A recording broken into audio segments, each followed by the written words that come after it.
Well, good morning, Shay. Morning. It's a beautiful winter's morning, rather cool outside. It is. Nice in here, but... Yes, I forgot my jacket early this morning when I was out inside. It was pretty cold. Yes, absolutely. Well, today I thought we could chat about something we don't often talk about, and I think as an industry at large it's not really often talked about, but that's this idea of maintenance and home warranties. Yes. Because as a builder, we have a legal 12-month warranty for cosmetic things and that type of thing, so we call that the maintenance period. And it's not something that I think a lot of people like to talk about. I think it's one of those topics that it's a bit like, oh, we get to toss you the keys at handover and we're done, right? Yep. But for us, it's a bit more than that, and we take that very seriously, and we're quite proud of the maintenance program that we run. And I think it's one of those interesting things, because a lot of people, when I first meet them, their question is, oh yeah, great, you help us through the build, but like after the handover, that's it, right? Like you're gone. And of course, this always comes back to our core values of, like, no, sorry, you'll never get rid of us. When you come on board, we say, welcome to our family, or you're really family for life. But I feel like that whole maintenance part of it is a very big concern for people, because it is a requirement for the builders to do it. And so many people have horror stories of moving in and things not being quite right. And look, houses settle. It's not that, houses haven't been built correctly. These things do settle and need adjusting, and that is what the maintenance program is there for. But a lot of people will say to me, well, what do you guys do? Because, my friends built and everyone told me that the builders would never come back, and they just ignored all their emails and all of their communication. And then all of a sudden the time ticked over and they didn't know the process that they had to follow as per the build contract, and then all of a sudden now the builder doesn't have to do anything. So I do feel like it's not something that's talked about, but I do feel like consumers are aware of it, and it is of a concern for them. And for me personally, when I get asked that question, it's something that I get very excited and elevated about, because I love our program, and I'm very proud that, for starters, we build a high quality home. And so I know that our maintenance settling is literally just going to be the general settling minimum process, but it's something that we don't avoid. And we don't avoid it for two reasons. One, because we know we build a good product, but two, we want to know if there is anything in future that we can develop within what we do to make our homes better. And the only way you can know that is if you're reviewing them after they've had that time. So, I love explaining to people that no, we're not running away. There is that, 12-month maintenance. You do not have to contact us. We encourage you to communicate with us with any, maintenance concerns you may have, but you don't have to follow us up. We will come to you. We will be contacting you to book in a time. Yourself and I both go together. And what I think is interesting is when we actually do the inspection, we get a couple of things from the clients in that 9-12 month period that they've lived in the home. And they come in and they're like, oh, we've only got 4 things. And we're like, yeah, cool, okay, well, we're still going to inspect the whole entire home. And then we find little things and we go, yeah, we're going to do that for you. And they're like, oh, are you? And I think it's just that same fear of what is maintenance, and is the builder actually going to look after me, And we're looking for different things than the average person even notices, Yes. That spare bedroom door that nobody uses, or that cupboard that no one goes in, or, whatever it might be. Yes. We're actually looking at the holistic building because, again, I care about the buildings that we build. And so, we're obviously looking for those different things. So it's great. Love it when people send those little odds and ends through. But for me, and I know for you too, it's really important that we actually go back and check out our entire home, again, from that product standpoint, so that we can continue to develop what we do. And I also think a very valid thing when it comes to maintenance, and I think about this journey for my clients all the time, because I take for granted that you and I do this every day. And through the process, there is so much that I teach them and so much that we tell them, and there's no way they can absorb it all. They just can't.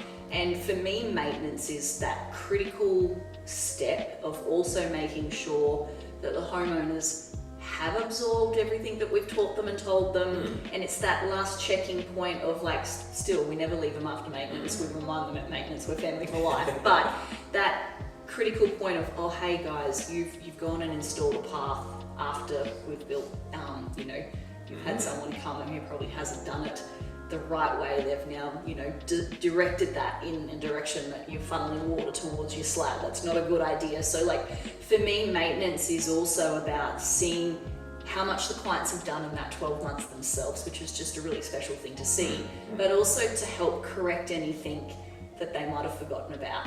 And we give them so many booklets we've developed. We've got so much that we have advanced for us as builders, which I'm just so proud of as the company, that we give them drop links with, Google things to check and go and read this if you're not sure what to do. But people forget and they don't always go back and look at that stuff. And so for me, that maintenance inspection is also so important, just to give guidance to the clients and go, hey, you've gone and put something here, and potentially that could be breaking your termite barrier, and they go, oh yeah, I remember you told me that, but I didn't. So for me, it's also a responsibility. It's a key thing that we're making sure, again, we're like, hey, this house will stand 30 years plus because it's been built amazing, but you've got to do your little bits to keep it that way. And so for me, I feel maintenance is a bigger word, and it's a bigger concept than what other builders probably treat it as. And I love that we get testimonials from our clients, 3 months after they've built, because they've had time to do it. But then I always love the emails after maintenance, and it's not such a new testimonial, but it's like, wow, we never thought a builder would come back and do what you guys just did for us, and thank you for advising us on this or giving us feedback. We also want to install this in another 6 months, and we asked you the questions, why were we here? And look, when we build with someone, the interaction that I have with my clients is so intense for such a long period of time, and then you hand the keys over.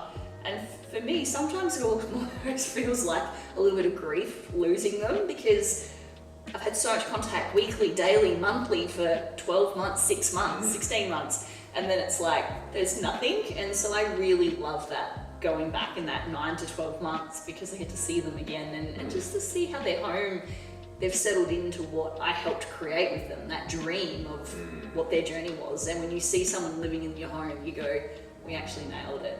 This is everything they asked us for, and you can see them functioning, and you're like, yeah, this is a really happy, proud moment. So absolutely, I love maintenance. It's just those little things, I think, that make all the difference, and letting people know that they're not out on their own. Never. They have got a builder that's there with them all the way through that journey. And like you say, we're never going away. So if they need advice in 2 years' time, 5 years' time, whatever it is, we're more than happy to discuss that. And even in some cases, if we feel we need to go out and just check on something, we'll do that too. As there's plenty of times we've gone and had a look at something just to give a bit of advice and a bit of guidance, because they have invested so much money into this brand new home. We want to do everything that we can to help support them in that. And it actually makes me think too, like another little thing that we do, and I love this, I've done this for years, is provide them with a few leftovers. So things like tiles, flooring, the paints, all those little touches that just in case, during the move-in or during that 12 months or even in a few years' time, if they do a little bit of damage or something happens, or, the pet runs wild, whatever it is, they've got some products there that were their originals, because as we know, a few years down the track, you're not necessarily going to be able to get the same thing. And of course, it's heartbreaking when you've got this still brand new product that now you can't get a piece of flooring, or you can't get whatever it is. And and that causes a huge problem. So even just those little things, that's all part of, for me, that's all part of that maintenance and that service to our client. And I think I'm glad you brought that up too, because so many clients comment on handover day when we show them, they're like, oh, you're giving us leftovers? Like, well, yeah. And it doesn't seem to be a thing that the building industry does either. And I would be annoyed if I'd spent hundreds of thousands of dollars on my house and then accidentally dropped a glass and chipped a tile, and then I had a tile on my floor for the rest of my life that clearly was not the same colour match. It would be frustrating, it would be heartbreaking, but we make sure we facilitate that so that should the inevitable happens, then the clients have got that option. And I think too, talking to clients about maintenance, like what it is, how it works, educating them as well. Like I know when we do the walkthrough, and if there are things that we pick up, they go, oh, what are you sure you're going to do that? We're like, yeah, this is what happens, and this is what you can do in future, and this is cosmetic. If it doesn't concern you, then you don't have to worry about it, but if it's just, I think, for me, once again, it comes back to education. My whole thing is knowledge is power. So if we teach our clients everything we know, it empowers them to be able to look after their dream, and they're paying for it. Most people have got a mortgage for their homes. it just gives them that confidence too, that they know how to maintain their beautiful home and keep it that way. Absolutely, and it takes the maintenance and the warranty, that dirty word, away. Yes. It doesn't have to be a dirty No, word. why is it? Yeah, exactly. And I always say to people, like, on my life, you will never be having me come back here for structural, ever. But well, we've never had one, so. But if you had a concern, I'm not going to avoid it. Adam and I will be down there straight away to have a look at it. And if it isn't, because it won't be, we'll show you what it is that could have done it. And you know, there's always a reason for things. Clients, once again, generally it's the foundation stuff where they put things around and they haven't really listened to that, or not topping up their grout or their silicon 5 years down the track. You know, little things like that. But once again, we never avoid it. We never just email back and go, sorry, not our problem. And I think that is the safety and the easiness that the clients like about what we do, and the journey once they've spent. And the more time they spend with us, the more they realise, you know, I've never had a client at handover go, oh, you won't come back for maintenance, because they know we've shown up for 12 months minimum for them. That fear that we're not going to come back is not there anymore. So yeah, I don't think maintenance or warranty should be a dirty word either, or a topic not to discuss. But I feel in our industry, so many people avoid it and don't want to take responsibility. But I think that's why people were scared to ask the questions. Yes, yeah, that's right. Oh, well, we'll just keep on doing what we do, and obviously serving the customer with excellence. And it's really, really important. So well, that's about all we've got time for today. So, I know. I know time always gets away, but until next time, we'll continue the chats. Thanks, Adam. Thanks, Jay.